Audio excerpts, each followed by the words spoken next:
کراچی کی انسداد دہشت گردی عدالت میں نقیب اللہ محسود قتل کیس کی سماعت۔ سب انسپکٹر امان اللہ مروت اور شعیب شوٹر سمیت 7 ملزمان نے عدالت میں سرنڈر کر دیا۔ محکمہ ایکسائز اینڈ ٹیکسیشن نے عمران خان کو لگژری ٹیکس کا نوٹس بھجوا دیا۔ سمان پارک گھر کا 14,40,000 روپے ٹیکس ادا کرنے کا حکم، عمران خان نے نوٹس وصول کر لیا۔ Lahore high court Rawalpindi bench نے شیریں مزاری کی نظر بندی کالعدم قرار دے دی۔ عدالت کا تحریک انصاف کی رہنما کو فوری رہا کرنے کا حکم۔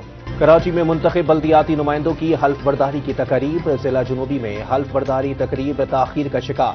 پیپلز پارٹی کے کارکن کا کیمرہ مین پر تشدد۔ میڈیا کے احتجاج پر جیالوں نے نمائندوں کو دھکے دے دیے۔ آڈیو لیکس کی تحقیقات کرنے والے جوڈیشل کمیشن نے اٹارنی جنرل سے تمام آڈیوز کے ٹرانسکرپٹ طلب کر لیے۔ شامل تمام افراد کے نام، پتہ اور رابطہ نمبرز بھی مانگ لیے۔ 24 مئی سے پہلے جمع کرانے کی ہدایت۔ بھارت کی مقبوضہ کشمیر میں غیر قانونی قبضے کو قانونی قرار دینے کی کوشش ناکام۔ نریندر مودی تنہائی کا شکار۔ مقبوضہ کشمیر میں متنازع G20 اجلاس آج ہوگا۔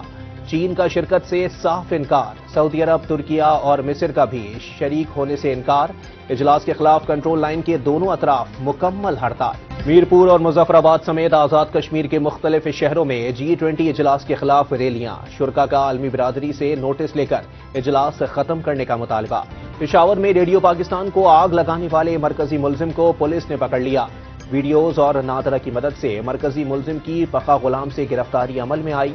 خیبر پختونخوا میں 9 مئی کے پرتشدد مظاہروں کے الزام میں گرفتار افراد کی تعداد 2000 تک پہنچ گئی۔ 25 مئی کو ملک بھر میں یوم تکریم شہدائے پاکستان منانے کا فیصلہ۔ ملک بھر میں تقریبات کو نمایاں انداز میں پیش کیا جائے گا۔